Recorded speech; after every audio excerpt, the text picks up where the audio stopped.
mendapatkan pahala yang sama dengan makanya. Namun Bapak Ibu, ada seorang imam, Sufyan Ats-Tsauri, itu pernah dia terlewat sholat berjamaah. Dia datang ke masjid sholat isya, dia datang ke masjid yang biasa, udah siap, dikejarnya masjid yang lain, udah siap juga. Ini dia masjid ke sebelah, kamu sebelah, udah selesai juga. Akhirnya sholatlah dia sendiri. Cuma karena ini sang imam menjaga jamaah selama ini, tak pernah tinggal berjamaah, sehingga dia tak enak rasanya. Maka dia sholat, dia ulangi sampai berapa kali dia sholat isya, dia sebanyak 27 kali. Memang sholat pertama itulah yang wajib, itulah menggugurkan kewajiban. Nah, ini tak bisa ikut. Kenapa tak bisa ikut? Nah, ini Bapak Ibu bukan hukumnya seperti itu, tapi bagi dia yang senantiasa menjaga jamaah, apalagi kalau dia buat menghibur hatinya, menghukum dirinya, dia buat. Nah, itu tidak dilakukan, kecuali bagi kita contoh, kita sholat sendiri, udah. Lalu ada orang sholat berjamaah, sholat berjamaah. Nah, lalu kita ikut pula sholat berjamaah.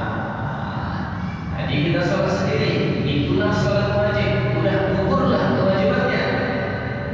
Cuma karena ada lagi yang berjamaah, ikut dia sholat berjamaah, ini hukumnya sunnah, dia dapatkan pahala jamaah itu, namanya sholat yang diulang, untuk mendapatkan jamaah.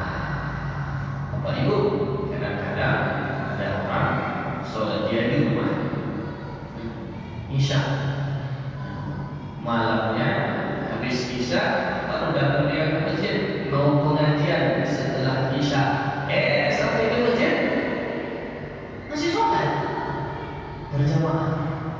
Nah, maka sunnah dia ikut sholat berjamaah, hukumnya sunnah.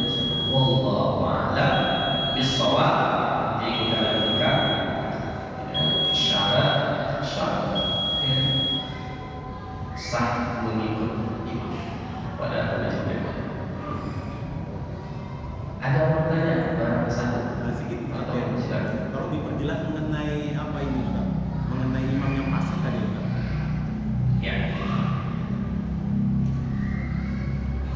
Imam yang fasik itu adalah imam yang dua. Orang yang pelaku dosa besar belum tobat. Apa contoh dosa besar? Meninggalkan sholat, tak puasa, berjudi, berzina, mabuk, durhaka sama orang tua, ini dosa besar dan lain-lain. Kalau dia belum bertaubat, maka ini orang fasik. Yang kedua, pelaku dosa kecil tapi terus-terusan. Ada orang suka bohong tiap hari, bukan tiap hari, tiap bercakap bohong saja. Bohongnya memang tidak sampai kepada fitnah dan sebagainya, tapi bohong dosa kecil. Kalau bohongnya sampai kepada fitnah dan seterusnya, itu dosa besar. Ini bohong cuma asal bercakap. Sepanjang hari itu tak terhitung, dan itu setiap hari terus. Ini pelaku dosa kecil yang terus-menerus. Ini orang fasik. Nah, maka orang fasik seperti ini boleh jadi imam, boleh sah, ya. Tapi kalau dia jadi imam sholat berjamaah jadi makruh.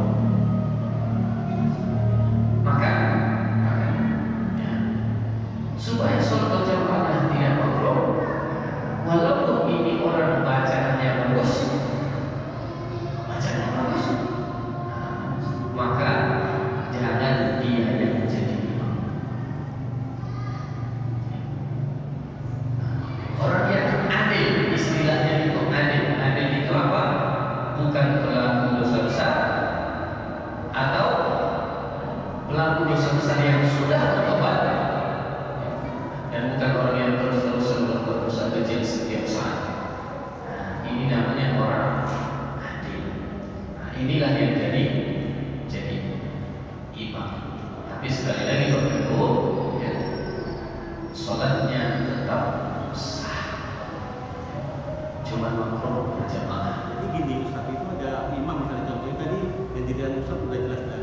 Tapi dia dalam kehidupan sehari dalam pakaian itu sering kebaya atau celana pendek dipakai itu. Nah, Bapak Ibu, itu kalau begini, kalau dia celana pendek lutut tanpa dipakai di luar rumah, itu membuka aurat. Apa hukumnya? Haram. Jadi bukan perempuan saja, laki-laki pun kalau aurat dia buka pakai celana pendek di atas lutut, itu hukumnya haram.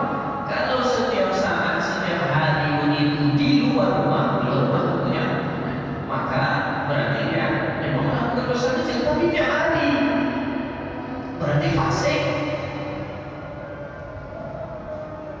Nah, udah, kalau sesekali kan atau tidak di rumah, itu tidak fasik, cuma kurang warok. Kurang warok. Ada urutannya, didudukan imamnya lebih warok. Ada seperti itu. Ya, wallahu bisa. Dan bahwasanya alhamdulillah wassalatu wassalamu ala rasulillah wa ala